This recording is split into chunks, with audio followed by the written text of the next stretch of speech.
Olá pessoal, tudo bem? Sou o Vitor Barbosa, cofundador da Fincat e trazendo mais um bate-papo com fintechs. Para você que nunca viu nenhum dos episódios anteriores, primeiramente fica o convite, a gente tem uma série de conteúdos bem legais para acompanhar e a ideia é sempre trazer ou um co-founder de fintech ou um especialista do meio para a gente discutir alguns pontos que estão em alta, cada vez mais presentes na realidade não só dos brasileiros, mas pessoas do mundo todo. E hoje, mais uma vez, um super convidado. Fico muito feliz dele ter topado o convite, porque o bate-papo vai ter alguns pontos bem legais para a gente trazer. E eu estou falando aqui com o Antônio Hoffert, ele que é o CEO da Heaven, e tem bastante conteúdo relacionado à blockchain, inclusive envolvendo casos americanos para a gente debater. Antônio, seja muito bem-vindo. Primeiramente, gostaria de agradecer você ter topado o convite e queria que você falasse um pouquinho mais quem é você, quem é Antônio, até esse dia de hoje que você está como CEO da Heaven. Maravilha, Vitor. Mais uma vez, obrigado pelo convite. O Antônio é um economista de Minas Gerais, de formação. Já tive experiências profissionais em bancos, corretoras de investimentos e escrevi um plano de desenvolvimento econômico sustentável para o governo brasileiro. Nos últimos 8 anos, eu venho dedicado a minha carreira ao empreendedorismo nessa área de tecnologia. Então, acabei fazendo um mestrado técnico, fui para essa área de desenvolvimento de software, tá? Sempre trabalhando com aplicações não especulativas da blockchain. A gente foca muito em geração de valor para a economia real. Então, hoje, a maioria dos clientes da Heaven são grandes indústrias, empresas aí consolidadas, que têm processos, né, que podem ser melhorados. E, para completar, eu também tenho uma veia acadêmica voltada para a educação.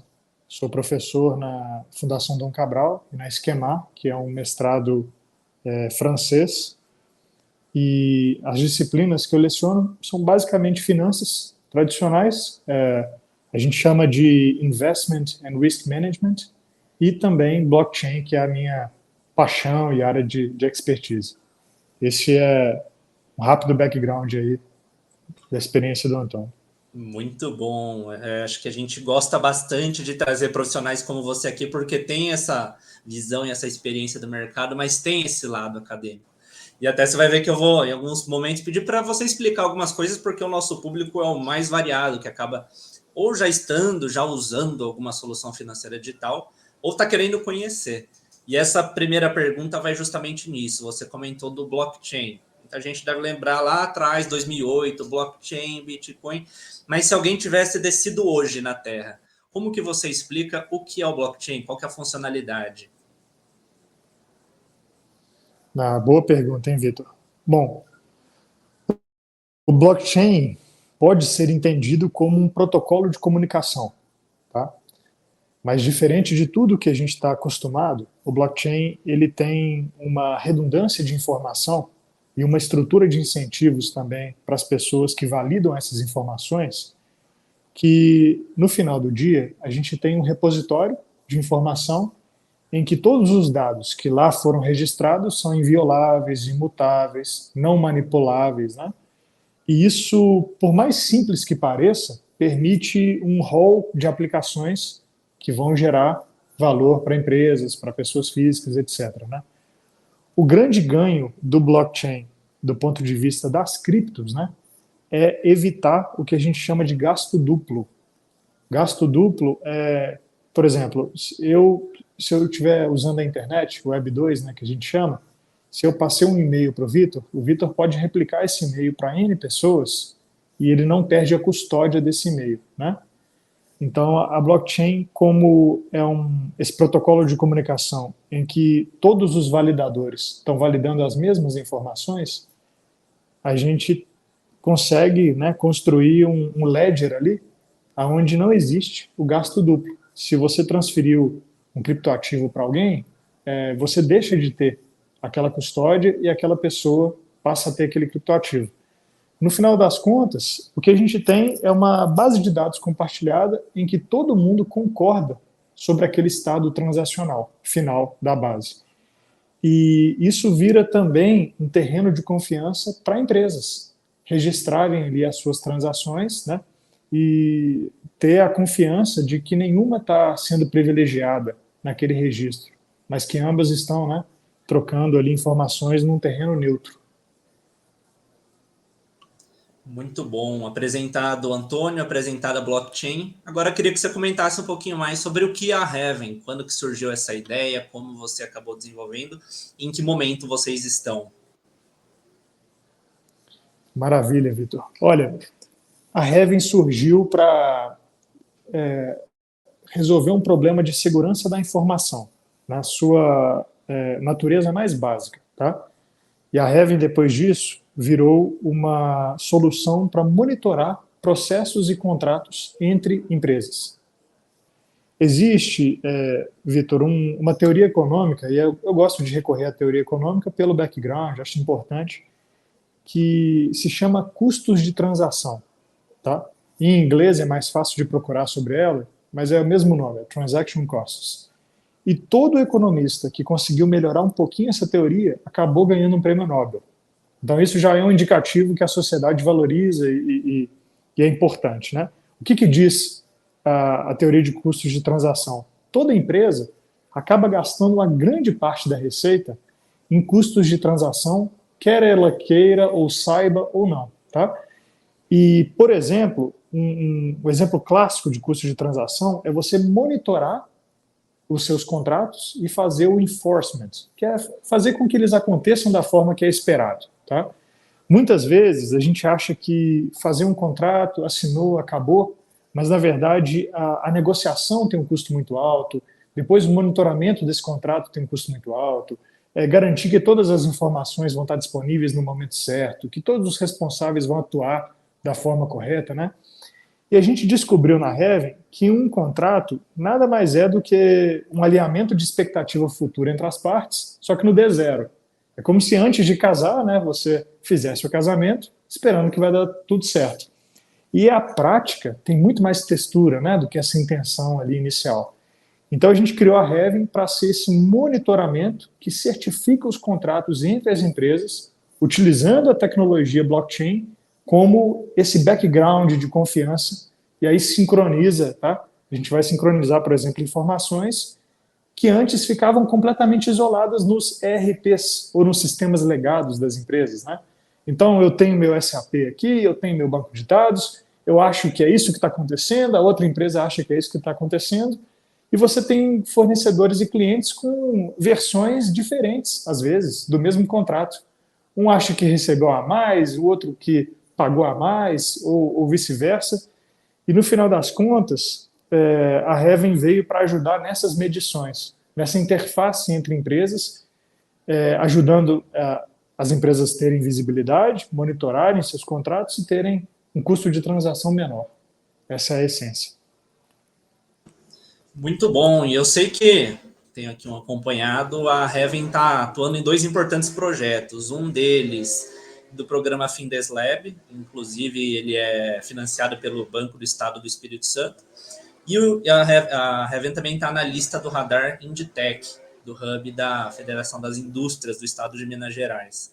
Queria que você comentasse um pouquinho mais sobre cada um desses projetos e qual que é a atuação de vocês neles. Maravilha. Vou começar pelo último que você citou, tá?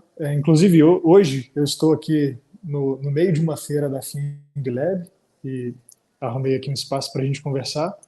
E nesse primeiro programa, a gente está entrando em contato com as indústrias mineiras. Na verdade, não mineiras, do Brasil todo, tá? E estamos tentando elevar a governança dessas indústrias. E aí a gente sabe tanto que governança é importante e acaba que está um pouco em voga na mídia por problemas que acontecem em empresas brasileiras, né? Então, basicamente, esse programa a gente está construindo um relacionamento. E o segundo já é uma questão mais prática. A gente já está dentro do Banco de Desenvolvimento do Espírito Santo, melhorando os processos do banco, tá? Trazendo maior visibilidade e certificando processos que antes aconteciam por trocas de e-mails, trocas de planilhas, vamos dizer assim, processos informais, tá? Que podem dar margem para erros humanos, alguém esquecer de enviar alguma coisa, depois algum documento some, isso acontece muito. Então, quando a gente certifica tudo na blockchain, é como se a gente eliminasse a possibilidade de falha humana, sabe? É muito difícil esquecer, né, quando você já tem ali uma metodologia pronta. E o mais legal, tá, Vitor, é que a gente também elimina a capacidade de fraude. Porque imagina, tem um fenômeno legal que eu queria comentar sobre a blockchain, é que é um protocolo agnóstico, qualquer um registra o que quiser, tá? Então, por exemplo, se eu quiser registrar agora que essa parede atrás de mim aqui é rosa e não branca, eu posso registrar, a blockchain vai aceitar, porque ela não tem nenhum juízo de valor. Mas no momento que a gente criou essa aplicação que chama mecanismo de consenso, a gente coloca as duas empresas para cross-validar a informação. Então, quando tem, vamos dizer assim, esse crivo do contraditório, uma empresa não vai deixar a outra falar alguma coisa, sendo que os interesses são diferentes, né? Aí, com esse conflito de interesse saudável, a gente está sanitizando a informação e chegando sempre perto da verdade, tá? Então a gente chega e registra somente as verdades na blockchain e é assim que a coisa avança. No Banestes, a gente está com esse tipo de processo. Muito bom. E você acabou de levantar uma bola para um assunto bem legal da gente discutir agora, que você falou fraude, falha humana, alguns aspectos que, de certa forma, nesse começo de 2023 ficaram muito à tona por conta do caso Americanas. Então eu queria que primeiro você fizesse um rápido resumo para o pessoal de casa de o que aconteceu com Americanas, o que é esse tal do caso Americanas, e aí emendasse em como o blockchain poderia ser utilizado num fator como esse, se poderia ter evitado, se poderia ser usado por outras empresas a partir de agora. Então, por favor, discorra sobre esse tema que imagino que muita gente tenha curiosidade. Maravilha, Vitor. Bom, eu vou discorrer sobre o caso Americanas até o escopo que, vamos dizer assim, eu acho razoável, porque, pelo menos até quando eu estava acompanhando mais de perto, não era claro se era uma fraude expressa ou um erro contábil, algo do tipo. Então, eu não quero entrar no mérito, vamos dizer assim, doloso ou culposo da coisa. Mas falando do ponto de vista de governança, tá? Em linhas gerais, a Americanas é uma grande potência de varejo brasileira e ela tinha uma marca muito reputável, tá? E quando você está inserido nesse mercado, você fica confortável de fornecer para grandes empresas pelo histórico, pela marca, etc. E essas grandes empresas, elas têm algum privilégio negocial, tá? E o mais clássico deles é você financiar o seu capital de giro, atrasando um pouquinho pagamentos para o fornecedor. Isso não é um absurdo, isso não é uma coisa que outras empresas não fazem, tá? Isso tem um certo grau de, vamos dizer assim, normalidade. Quando você está tratando com uma grande empresa, ela coloca algumas, vamos dizer assim, objeções ou alguns estilos negociais que vão servir os interesses dela, tá? O problema é que esse adiamento de pagamento ele não foi declarado contabilmente como uma dívida expressa, que, né, a sua natureza ali é uma dívida, é um contas a pagar, né, para o fornecedor. E isso não apareceu no balanço da forma que deveria. Por isso que existiu essa questão de descobrir, né, um rombo na Americanas, porque o que era dívida de fato não estava sendo tratada como tal. E aí eu queria fazer um contraponto agora do que seria a Americanas ou qualquer outra empresa que já estivesse com essa estrutura de governança atualizada, tá? Utilizando a tecnologia que a gente tem hoje para fazer essas validações entre as empresas, tá? Então, imagine que você tem um cenário de contratos com seus fornecedores e você passa a ter as suas informações contábeis validadas por terceiros, pelos seus clientes e pelos seus fornecedores. Então, é como se a própria cadeia de valor que você está interagindo, e não só a sua empresa, estivesse falando, tá? e dando inputs e informações sobre o seu estado contábil. Então, eu vou fazer uma analogia. Não adianta a sua mãe falar que você é bonito, porque a gente sabe que é aquela coisa, quando vem de casa, não conta, né? Então, as empresas hoje em dia, elas estão acostumadas a, internamente, né, processarem seus dados contábeis e aquilo só diz respeito a ela mesma. O que a gente propõe de melhoria nesse processo? A gente propõe o que nós chamamos de consenso, que é justamente a interação formal, tá? Para criar um lastro temporal das coisas entre clientes e fornecedores. Esse é um exemplo clássico para o mecanismo de consenso.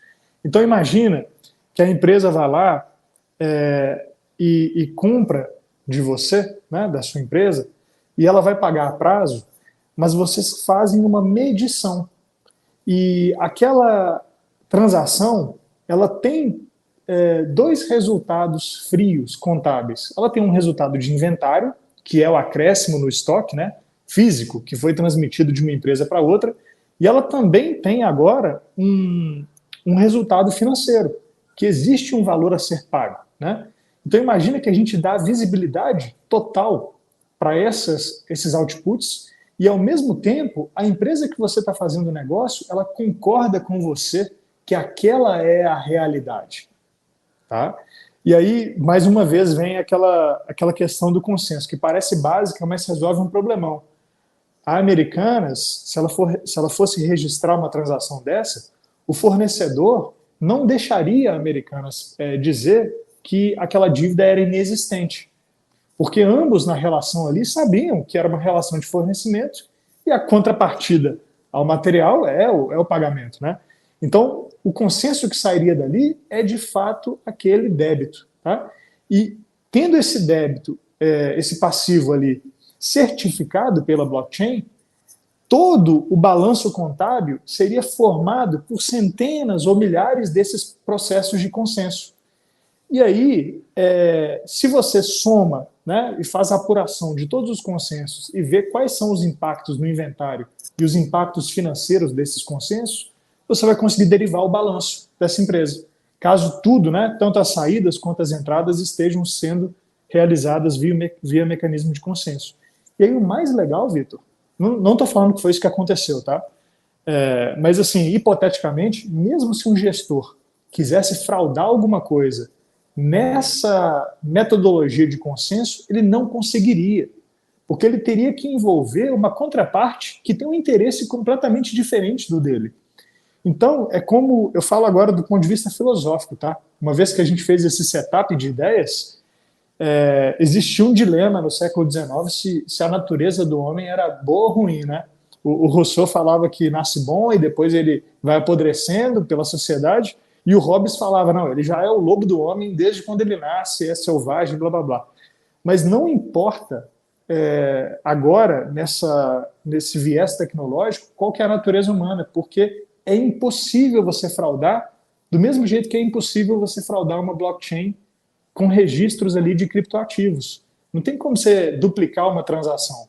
E fazendo o consenso, tá? Nessa esfera corporativa, a gente consegue trazer pela descentralização, né, da informação, a gente consegue trazer uma governança perfeita do ponto de vista de antifraude, vamos dizer assim. É claro que tudo teria que passar pelo consenso, não estou dizendo ou sugerindo que isso é fácil, né, ou rápido, mas teoricamente a gente consegue sim deixar uma governança corporativa perfeita utilizando a tecnologia blockchain. E aí eu queria te perguntar agora se essa ideia ficou palatável, se ela ficou clara, ou se existe alguma dúvida que a gente ainda pode debater sobre ela. Acho que ficou um formato bem bacana, porque em alguns minutos você conseguiu passar por todos os pontos, mas até queria aproveitar e puxar um gancho para o pessoal que quiser ou conhecer mais a solução, ou assistir o bate-papo do Vitor com o Antônio, tem uma startup, tem uma fintech, tem uma empresa e quero saber como trazer para dentro de casa essa questão da blockchain. Como que eles podem fazer? É pelo site da Heaven, é pelo seu LinkedIn? Deixa alguns canais para quem quiser avançar nisso tudo que a gente está trazendo aqui. Maravilha, Vitor. Boa. Os canais são o site da Heaven, o principal. E aí, Heaven, né, de paraíso ali em inglês, com o primeiro E sendo um 3, tá? De Web3. Então é Heaven, com o primeiro E sendo 3.com. É só isso. Esse é o site da empresa. E o meu LinkedIn é o Antônio Hoffert, que é o meu sobrenome. Só procurar lá e a gente vai bater papo, assim, o que qualquer fintech que assiste você, que mesmo que não for implementar, mas quiser entender, quiser gerar valor com isso, pode contar com a Heaven, que a gente é muito aberto e o que a gente quer ver é a governança melhorando, principalmente no Brasil, né? Que tem aí suas mazelas de governança acentuadas. Exatamente, né? A gente até tem um. Vou até deixar aqui no vídeo, tem um outro bate-papo que a gente fez com o Maurício, ele que é CEO da Fintech Open Box, e eles liberam crédito para empresas que têm bons princípios de pauta ESG, e o G justamente de governança, né? Mas, Antônio, a gente está chegando na reta final. Mais uma vez, reforçar o agradecimento por todo esse conteúdo que você está trazendo. Eu queria que você deixasse uma mensagem final para o pessoal que nos assiste, seja quem, como a gente nunca ouviu falar de blockchain, agora está conhecendo, ou seja para a fintech que já está pensando nesses pontos de governança, como que você diria para eles começarem a olhar cada vez mais para isso? Eu entendo o seguinte, tá, Vitor? A tecnologia, ela só vai gerar um valor assim consistente e expansivo quando as pessoas não estiverem notando que elas estão usando a tecnologia. Então, por exemplo, um dos pilares que eu acredito que a Heaven conseguiu ter êxito nesse ponto é que imagina que é um sistema web que a pessoa loga de forma normal, com senha, login, e ela não precisa entender nada de blockchain. Então, no final do dia, ela está fazendo transações, ela está interagindo com a blockchain, mas ela não precisa ter ouvido falar de um hash, o que é um bloco, o que é minerador, nada disso. E para as fintechs que estão, né, namorando essa tecnologia, ou já entenderam que ela veio aqui para ficar e querem implantar, aumentar a sua oferta de valor, a minha maior recomendação é essa. Façam o uso da tecnologia de forma que ela seja praticamente imperceptível, porque aí você só tem os benefícios para o usuário mais hard, ou quando alguma coisa der errado, a segurança vai estar lá para te segurar, né? Para te dar aquele seguro, aquela garantia, mas a usabilidade não vai ter nenhuma barreira adicional, porque o que as pessoas querem no dia a dia é seguir com seus negócios, né? Fazer o que elas já fazem de forma tranquila, habitual, e para que as coisas deem certo, a gente tem que pensar no ser humano, né? Não só na parte técnica pura, mas como que o ser humano interage, né, com as novas tecnologias. É isso. Muito bom, muito obrigado, Antônio. Muito obrigado a todos que nos acompanham. Reforço, vão atrás do site da Heaven, tá? Inclusive no nome do vídeo, se você não entendeu como escreve, então é só pegar lá. E qualquer dúvida também deixem aqui nos comentários, a gente repassa para o Antônio. E deixem também o like, se inscrevam no canal. E mais uma vez, Antônio, muito obrigado e até uma próxima.